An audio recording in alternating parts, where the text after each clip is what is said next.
नमस्कार, आप सभी का मेरे YouTube चैनल पे बहुत बहुत स्वागत है।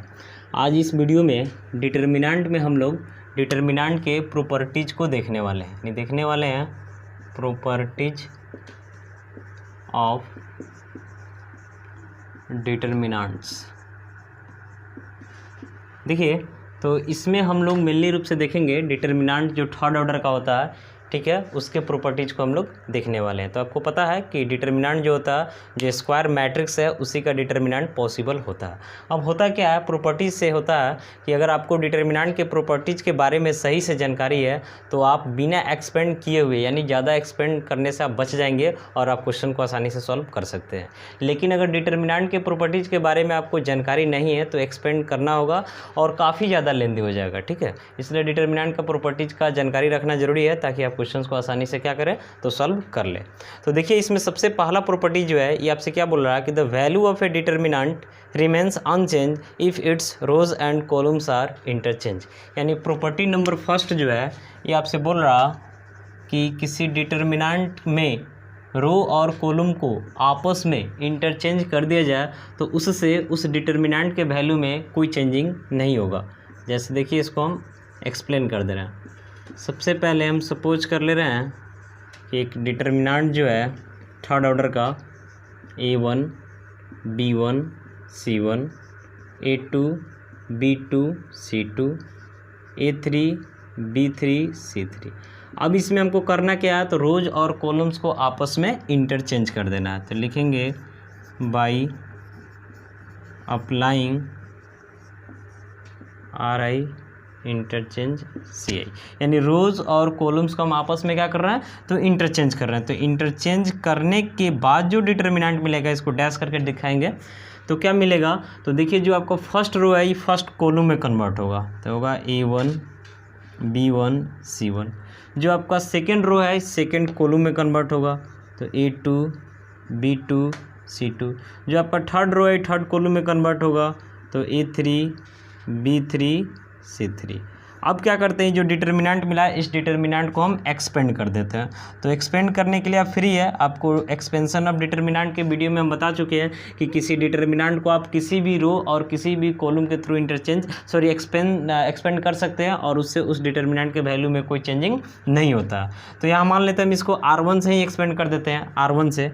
तो R1 से एक्सपेंड करते हैं तो यहाँ हम डायरेक्ट लिखते हैं। अगर आपको दिक्कत है तो आप वहाँ के वीडियो को जा करके देख लें। तो इस रो और इस कॉलम को हम छोड़ेंगे तो क्या होगा, तो B2 C3 माइनस होगा B3 C2 प्लस हो गया। आगे यहाँ पे माइनस में लेंगे A2, फिर इस कॉलम और इस रो को छोड़ेंगे तो होगा B1 C3 माइनस होगा B3 C1 और प्लस फिर यहाँ से आपका A3 होगा। इसके बाद इस रो और इस कॉलम को हम छोड़ेंगे तो B1 C2 minus B2 C1, B1 C2 minus होगा B2 C1। अब देख रहे हैं कि ये डिटर्मिनेंट जो है किससे एक्सपेंड हुआ, ये किससे एक्सपेंड हुआ। तो यहाँ चाहे तो आप लिख सकते हैं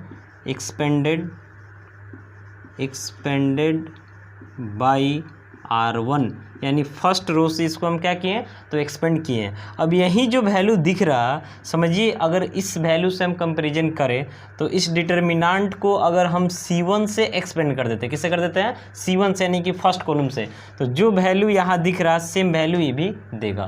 तो इसको हम लिख सकते हैं del dash equal to del, लिखेंगे एक्सपेंडेड बाई C1, यानी C1 से एक्सपेंड करने के बाद यही वैल्यू हमको मिलने वाला है।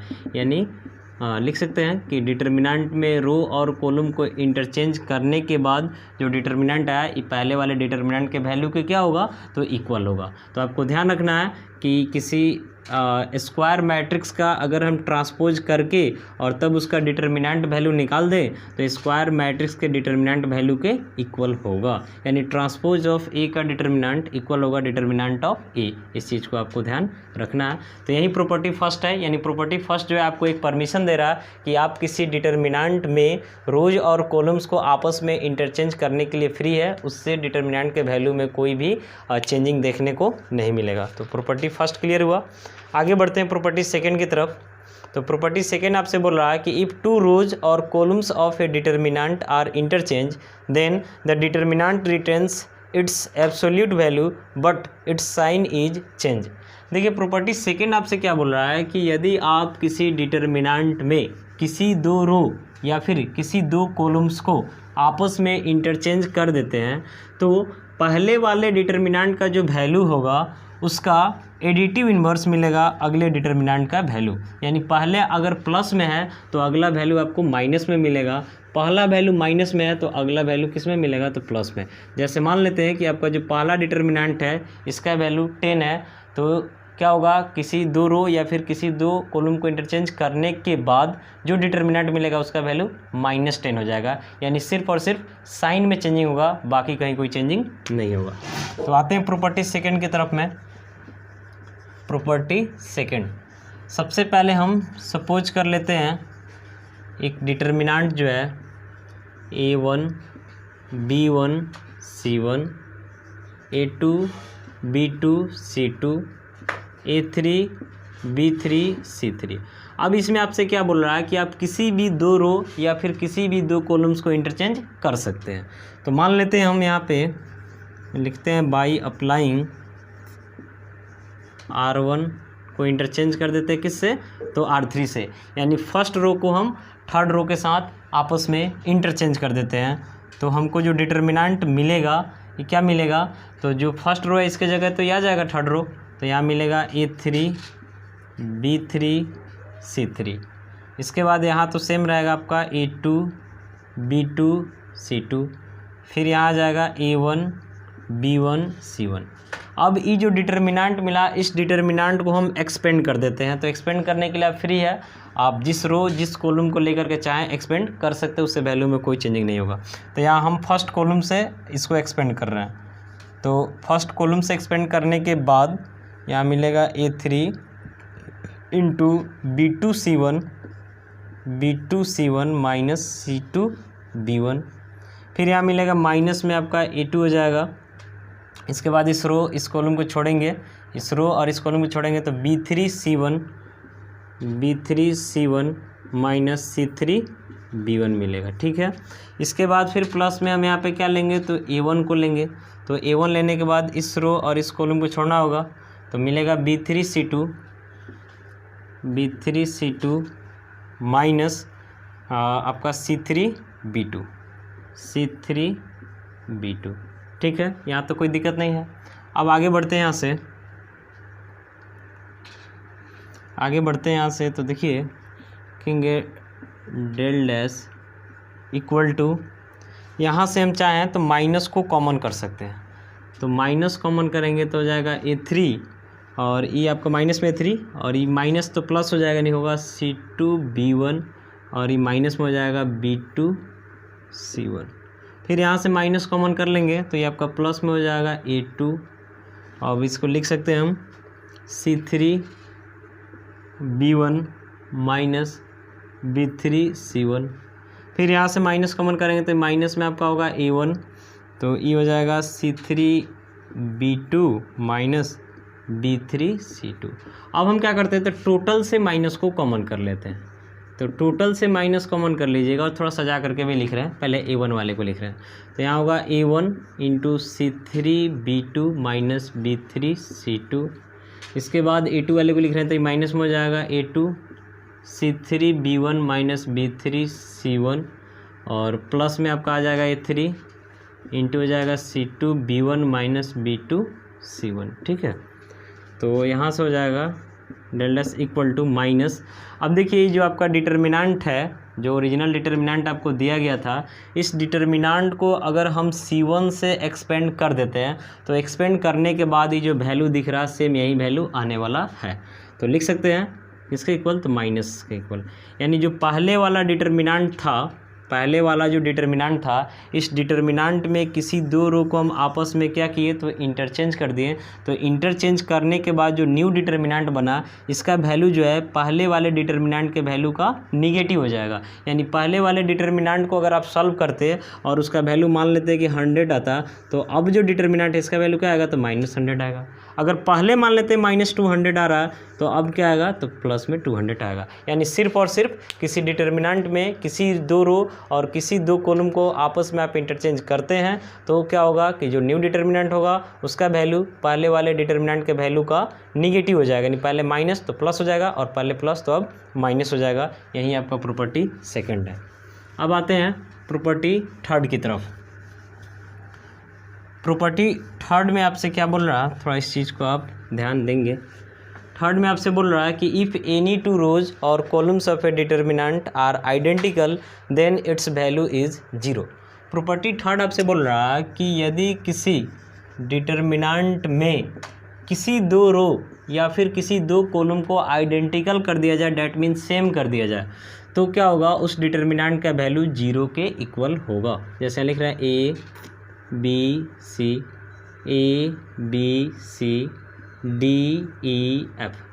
अब देखिए यहाँ जो डिटर्मिनेंट है, इस डिटर्मिनेंट में आपका फर्स्ट रो और सेकंड रो दोनों जो है बिल्कुल आइडेंटिकल है, डैट मीन्स सेम है।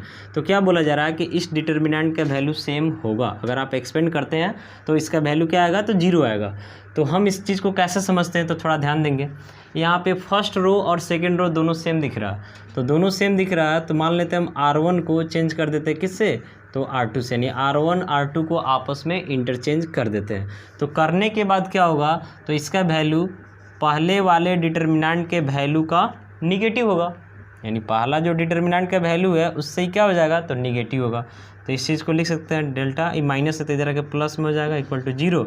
यानी 2 डिटर्मिनेंट इक्वल टू 0, तो डिटर्मिनेंट का वैल्यू आपको क्या मिलेगा, तो 0 मिलेगा। तो ध्यान रखना है कि किसी भी डिटर्मिनेंट में किसी दो रो या फिर किसी दो कॉलम्स को आपस में आइडेंटिकल कर दिया जाए, तो उस डिटर्मिनेंट का वैल्यू जो है 0 के इक्वल होगा। जैसे यहाँ पे देखिए first row second row same है, यानी इस डिटर्मिनेंट का वैल्यू क्या आएगा, तो 0 आएगा। यानी इसको हम बिना एक्सपेंड किए हुए इस बात को हम लिख सकते हैं। तो यही प्रॉपर्टी थर्ड है। आगे आते हैं प्रॉपर्टी 4 की तरफ। प्रॉपर्टी 4 में आपसे बोल रहा है कि if each element of a row और a column of a determinant is multiplied by a constant k, then the value of the new determinant is k times the value of the original determinant। यानी property 4 जो है आपसे बोल रहा है कि किसी डिटर्मिनेंट में किसी रो या फिर किसी कॉलम में किसी एक नॉन जीरो नंबर k से हम मल्टीप्लाई कर देते हैं, तो करने के बाद जो डिटर्मिनेंट बनेगा ये पहले वाले डिटर्मिनेंट के वैल्यू का k टाइम्स होगा। देखिए कैसे समझा रहे हैं।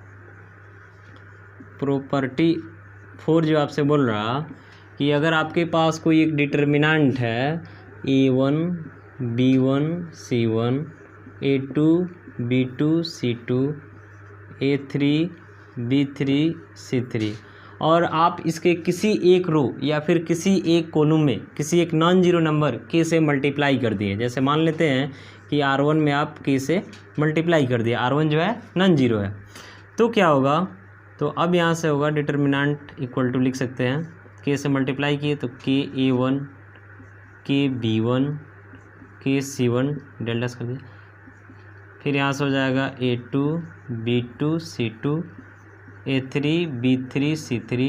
यानी इसको हम एक्सपेंड कर देते हैं, तो एक्सपेंड करने के बाद वैल्यू मिलेगा k इंटू डिटर्मिनेंट। यानी पहले आपका जो डिटर्मिनेंट था उस डिटर्मिनेंट के किसी एक रो में किसी नॉन जीरो नंबर k से मल्टीप्लाई कर दिए, तो अब जो डिटर्मिनेंट मिला है इसका वैल्यू पहले वाले डिटर्मिनेंट के वैल्यू का k टाइम्स होगा, यानी k से इंटू उसमें हो जाएगा। कोई दिक्कत, तो समझ गए इस बात को। यही प्रॉपर्टी 4 आपसे बोल रहा। इसके बाद हम आगे बढ़ते हैं, एक चीज़ और देखते हैं कि for a square matrix A of order n, यानी कोई एक स्क्वायर मैट्रिक्स है ए जिसका ऑर्डर क्या है, तो n है। n ऑर्डर होने का मतलब नंबर ऑफ रो भी n है, नंबर ऑफ कॉलम भी n है। तो उस केस में लिखेंगे कि ए का डिटर्मिनेंट इक्वल टू हो जाएगा k to the power n into determinant of A. ठीक है, यानी जब उसका ऑर्डर n होगा तो ऑर्डर n होने का मतलब कि नंबर ऑफ रो भी उसमें n होगा और नंबर ऑफ कॉलम भी आपका कितना होगा, n होगा। तो उसमें आप के से इंटू कर देते हैं उस डिटर्मिनेंट में, तो इसका वैल्यू हो जाएगा k to the power n into determinant of a। इसको ध्यान रखना है। अगला है प्रॉपर्टी नंबर 5 कि इफ़ एनी टू रोज और columns of a determinant are proportional then its value is 0। यानी आपसे बोल रहा है कि किसी डिटर्मिनेंट में किसी भी दो रो या फिर किसी भी दो कॉलम आपस में प्रोपोर्शनल हो तो उस डिटर्मिनेंट का वैल्यू जो होगा 0 के इक्वल होगा।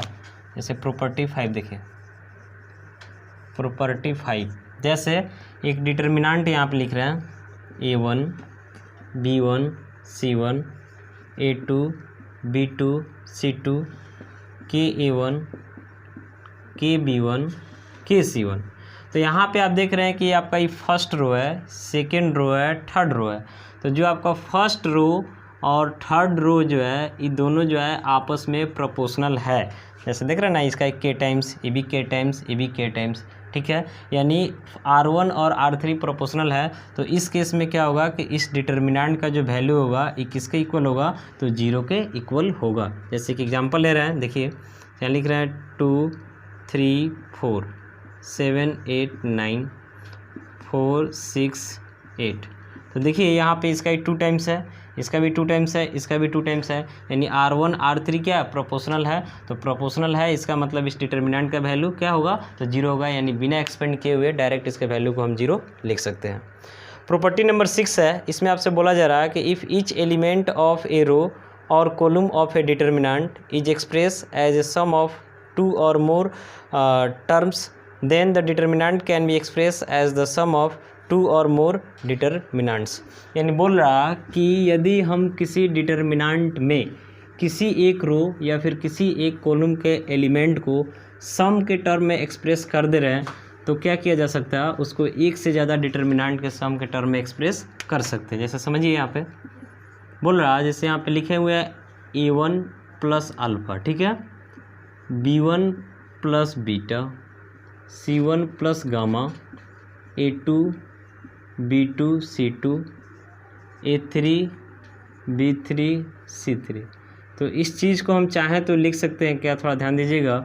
यहाँ देख रहे हैं फर्स्ट में a1 है, b1 है, c1 है।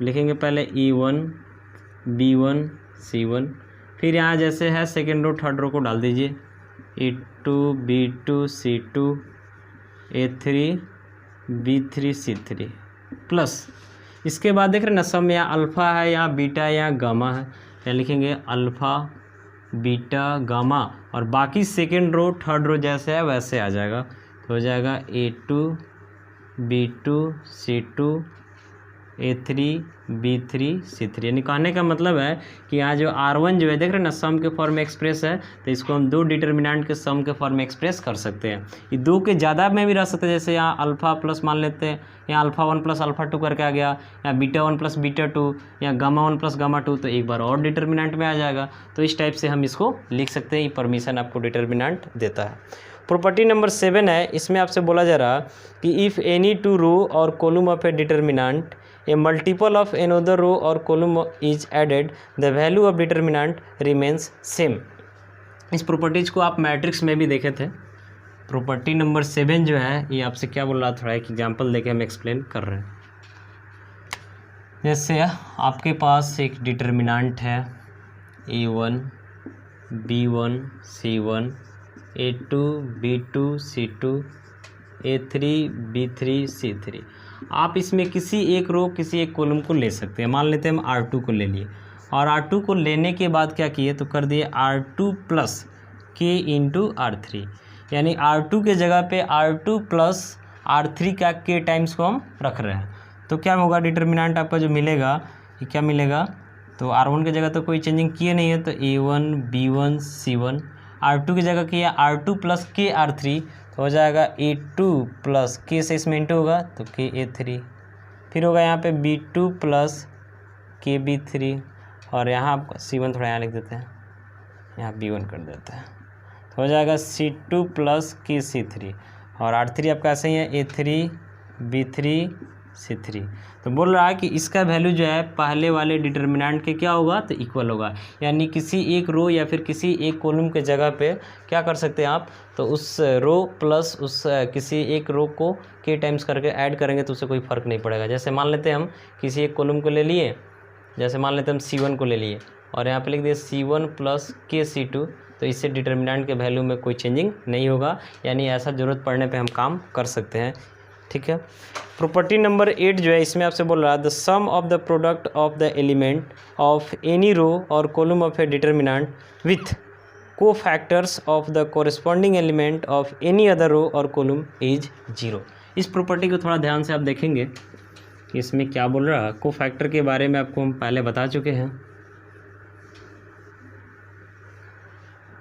देखिए प्रॉपर्टी नंबर 8 आपसे बोल रहा है कि आपके पास कोई डिटर्मिनेंट हो गया थर्ड ऑर्डर का A1 B1 C1, A2 B2 C2, A3 B3 C3, और आप यहाँ पे क्या किए कि किसी एक रो को ले लिए और उस रो को टोटल एलिमेंट को ले लिए। जैसे मान लेते हैं यहाँ पे ले लिए हम A1 फिर B1 C1 करके लेंगे। अब क्या करना है कि इस रो को ले लिए तो इस रो को छोड़ करके किसी दूसरे रो को लेना है और उसके कोरस्पॉन्डिंग को फैक्टर से इनटू करना है। तो A1 ले लिए तो इसका देख रहे ना कि इसका को फैक्टर आपका क्या हो जाएगा। एक चीज़ थोड़ा सा रुकिए, यहाँ पे हम ऐसे करके लिखते हैं, इसको ज़्यादा अच्छा होगा। A11 A12 A13 A21 A22 A23 A31 A32 A33। ठीक है। अब मान लेते हैं फर्स्ट रो हम ले लिए A11, ठीक है, और सेकेंड रो का हम को फैक्टर ले रहे हैं। तो सेकेंड रो में पहला एलिमेंट है A21, तो इसका को फैक्टर कैपिटल A से भी डिनोट कर सकते हैं A21 प्लस A12 और इसका को फैक्टर A22 प्लस A13 और इसका को फैक्टर तो A23। ये क्या होगा, तो 0 के इक्वल होगा। या फिर हम चाहते हैं कि फर्स्ट रो को ही रखें और थर्ड रो के को फैक्टर को ले लेते हैं, कोरस्पॉन्डिंग को फैक्टर को लेना, तो होगा A11 into A31 plus A12 into A32, third row के को फैक्टर को ले रहे हैं, प्लस A13 इंटू A33। इसका वैल्यू भी क्या होगा, तो 0 होगा। आप चाहते हैं कि आप फर्स्ट कॉलम को लो, किसको लें, तो फर्स्ट कॉलम को ले और सेकेंड कॉलम के को फैक्टर को ले लेते हैं। तो क्या लिखेंगे, देखिए फर्स्ट कॉलम में A11 और इसका को फैक्टर तो A12 कैपिटल करके होगा प्लस A21 इंटू को फैक्टर तो A22 प्लस A31 इंटू को फैक्टर तो A32। इसका वैल्यू भी क्या होगा, तो 0 होगा। यानी आपसे बोल रहा है कि आप किसी डिटर्मिनेंट में या तो किसी एक रो को ले लीजिए, तो उस रो के अलावा बाकी जो रो है उसका कोरिस्पॉन्डिंग को फैक्टर इसके कोरिस्पॉन्डिंग एलिमेंट के प्रोडक्ट के साथ सम करने पे क्या होगा, तो 0 होगा। यही चीज़ आपका कॉलम के लिए भी काम करेगा। यानी स्टेटमेंट यही था कि the sum of the product of the element of any two rows और columns any rows or columns of a determinant with co-factors of the corresponding elements of any other row, यानी जिस रो या फिर column को ले रहे हैं उसके अलावा आपको लेना है, इज 0। तो इस चीज़ को आपको ध्यान रखना है। एक चीज़ और ध्यान रखिएगा कि किसी डिटर्मिनेंट में किसी एक रो या फिर किसी एक कॉलम का अगर टोटल एलिमेंट 0 हो जाता है तब भी उस डिटर्मिनेंट का वैल्यू क्या होगा, तो 0 होगा। ठीक है। तो डिटर्मिनेंट का जो भी प्रॉपर्टीज है उस प्रॉपर्टीज को आप ध्यान में रखेंगे तो आप डिटर्मिनेंट के क्वेश्चंस को आसानी से सॉल्व कर सकते हैं, ज़्यादा लेंदी आपको नहीं घूमना पड़ेगा। तो उम्मीद है कि जो हम आपको समझाएं इस वीडियो में प्रॉपर्टीज ऑफ डिटर्मिनेंट्स ये आपको समझ में आ गया होगा। यदि आपको मेरा वीडियो अच्छा लगा तो लाइक और कमेंट जरूर करें, पॉसिबल हो तो शेयर कर दें। मिलते हैं।